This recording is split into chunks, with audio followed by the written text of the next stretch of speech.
Alright everybody, welcome. This is the very first episode of your Daily Dose of Lead, aka The Pilot. This is a series I'm going to be doing close to as daily as I can, and just somewhere between a talk show and a podcast. They're basically the same thing, but it's just me. Sometimes I might have a guest, sometimes I might not. But that'll have to be added into the video, and that would be a live recording. This is an after video recording, just so you can tell the difference. So, we're going to start right into today's news with something that's very dear to my heart and something I'm angry about. Avatar filmmaker James Cameron believes the world has had enough of superhero films and people will soon get Avengers fatigue.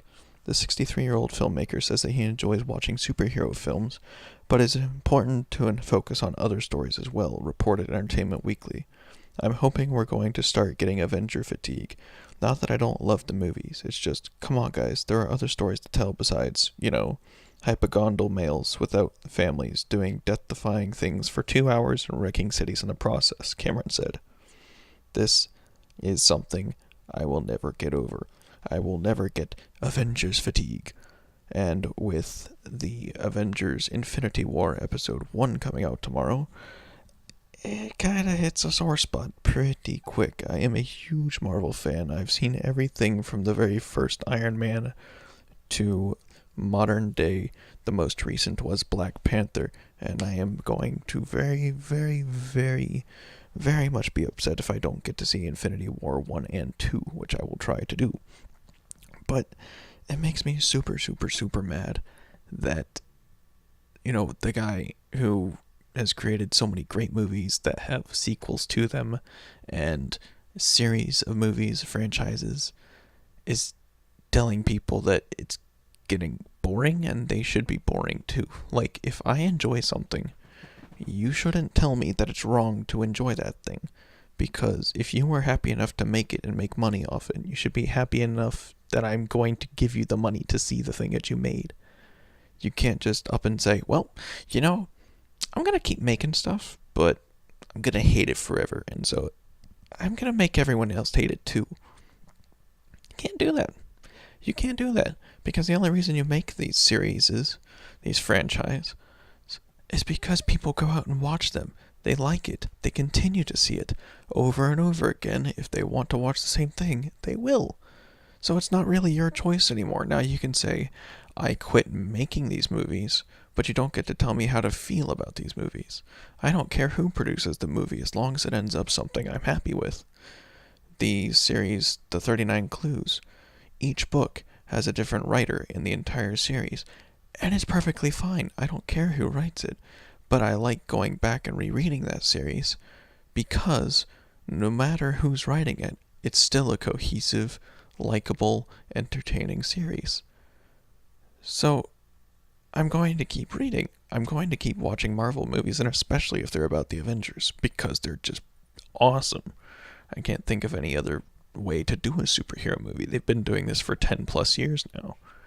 I think Iron Man 1 came out in 2006, so as of 2018, which is today, that's 12 years of the same franchise. And it's way better than the movies Marvel used to produce back in the 90s, 80s. I think the 80s was the first one they produced. Was it 83 with the Hulk, I think? Not sure. But it's definitely just a low blow and a hypocritical statement from someone who makes his entire living off of a franchise and filming franchises to say that he hopes people don't like it anymore. Like, do you just not want an income? Are you going to become a potter? Or perhaps mow lawns for a living? This is your job. If I like it, you have to keep doing it, or you don't get money. It just doesn't make any sense. Why would you do that? Especially when the biggest movie of that franchise is about to drop. You're just making yourself look stupid here, Mr. James Cameron. I don't know why you would say that. Avengers fatigue. Now, I admit, after getting the same storylines over and over and over, it does begin to feel a little bit like a soap opera, where you're just following the same characters day after day after day through their stories. But that's what some people like. Marvel's been a company since the 60s.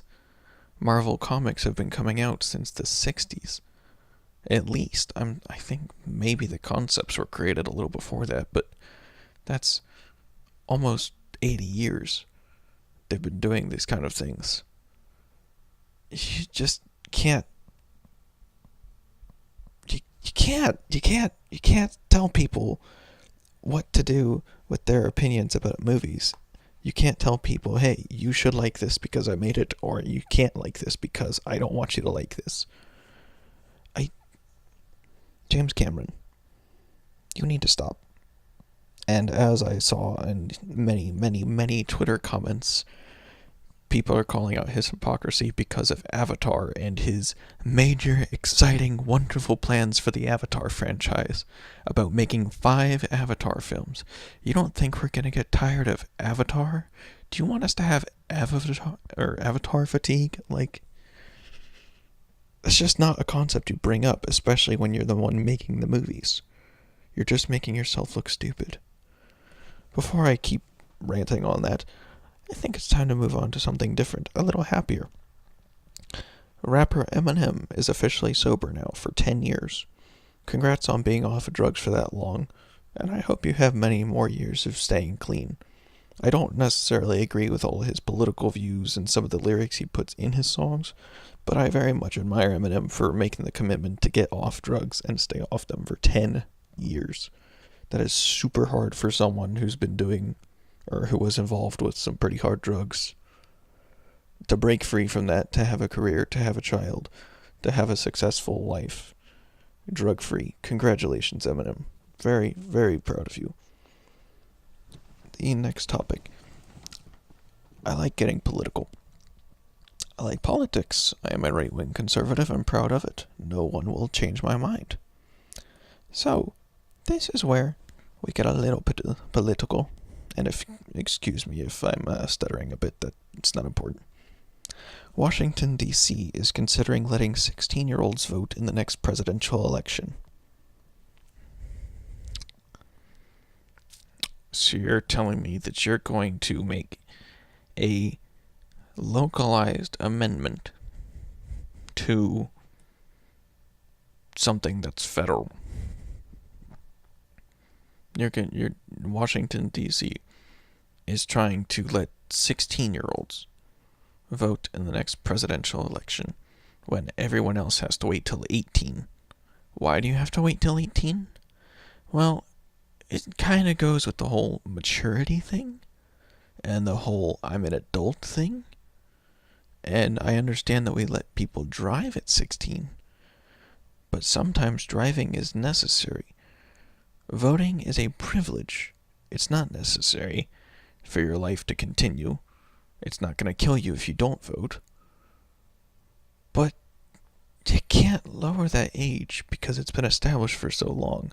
I like things the way they are. I'm a conservative. I like reading the Constitution as it has been.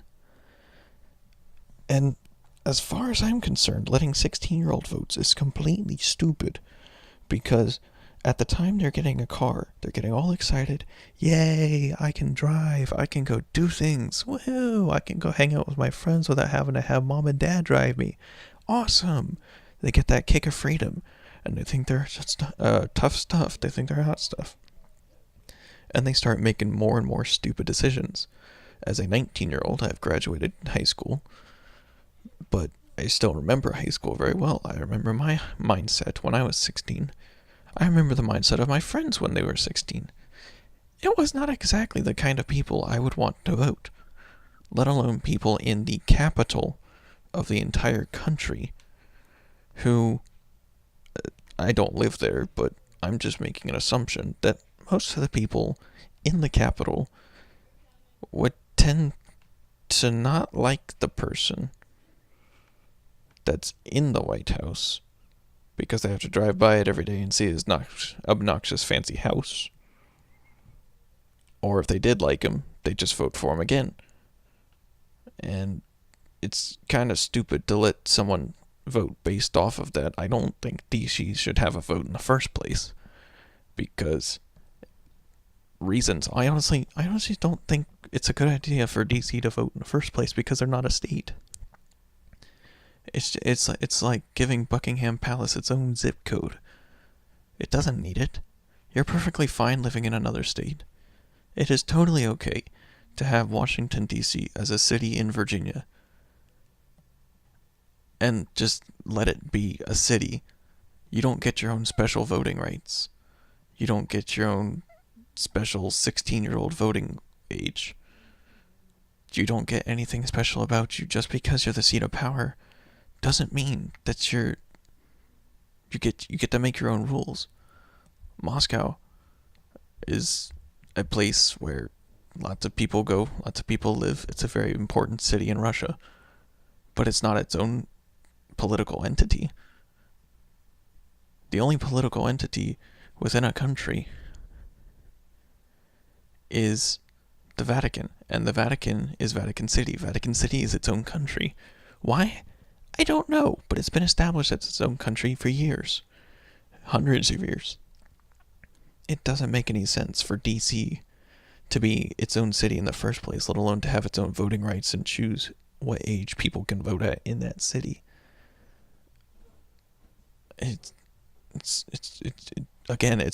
another one of those flabbergastingly stupid things where you want to take the person who came up with that idea and slap him in the head and say, "What the hell were you thinking?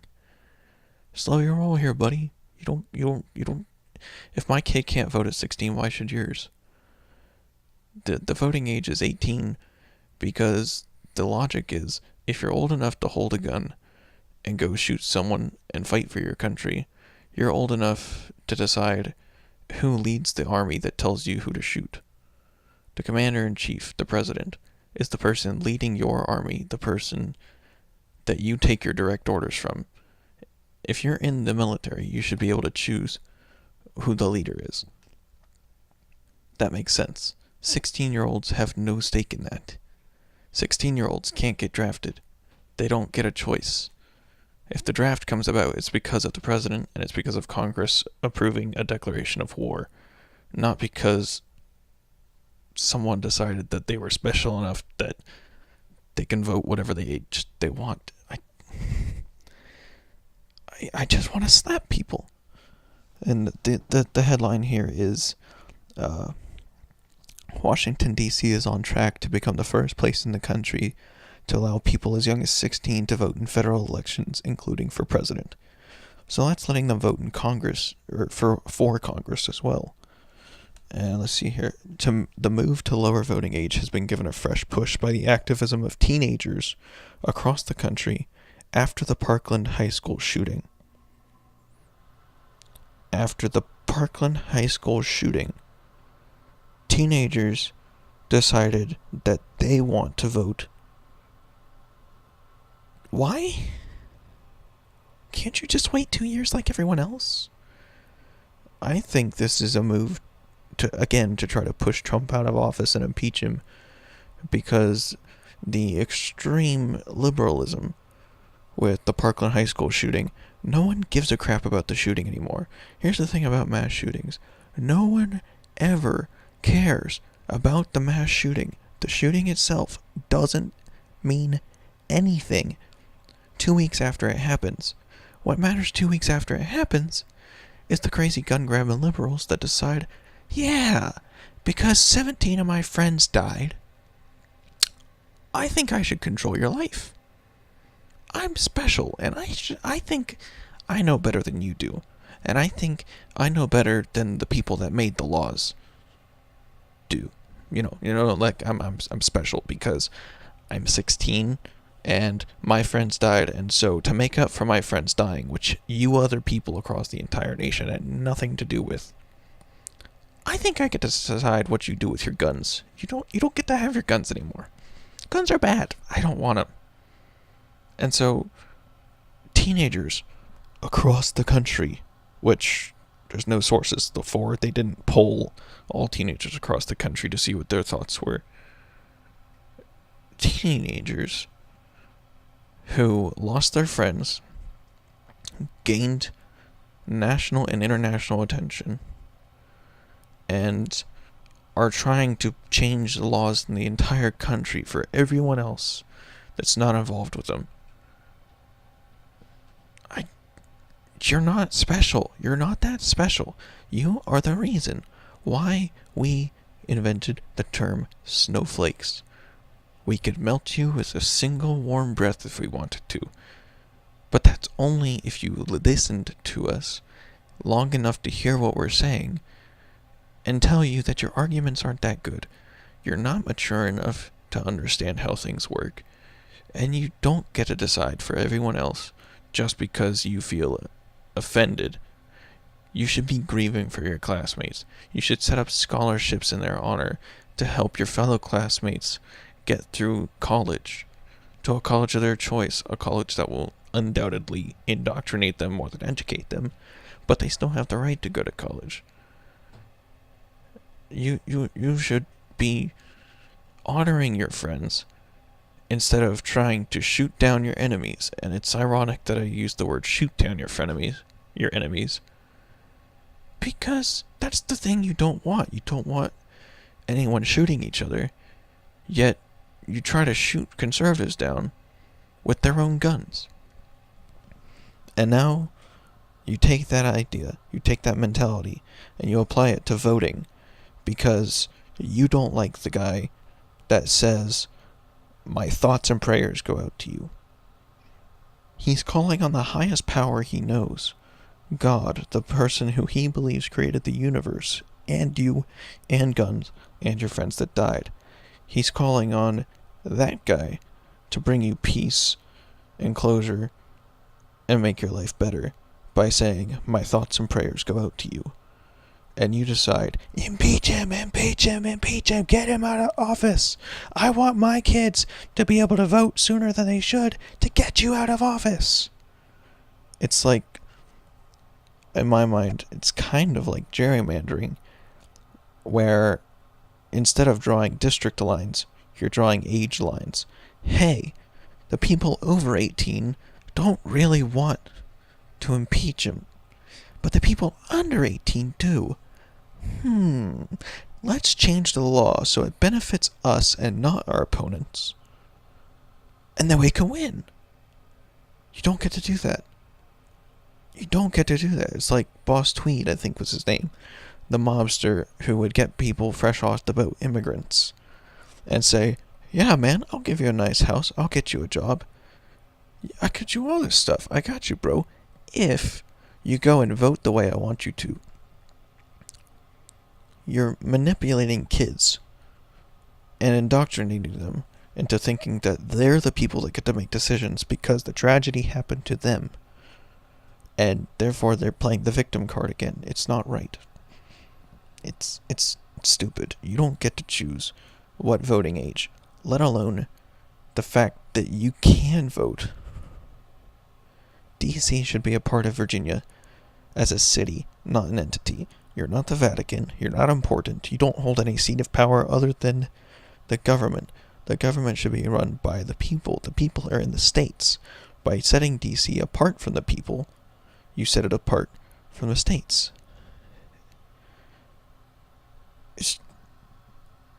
The world's so full of stupidity. Stupid things like this. I can't stand it. I can't stand to listen to people. And they're whiny, complaining. It's all about me. I'm the victim. You should pay for what happened to me because I want you to feel bad. The world's so full of it. So full of it. And then comes along this guy called Hotep Jesus, is his stage name. He's a comedian, and he was one of the few people to brighten my day. The few people to brighten my day because he did what comedians do best. He made me laugh. How did he make me laugh? He walked into a Starbucks store in Philadelphia, and as a black man, walks in to the young white college freshman, I believe she was, and says, "You know, I heard Starbucks is racist. I heard y'all are racist. I want my free coffee. I want my free coffee.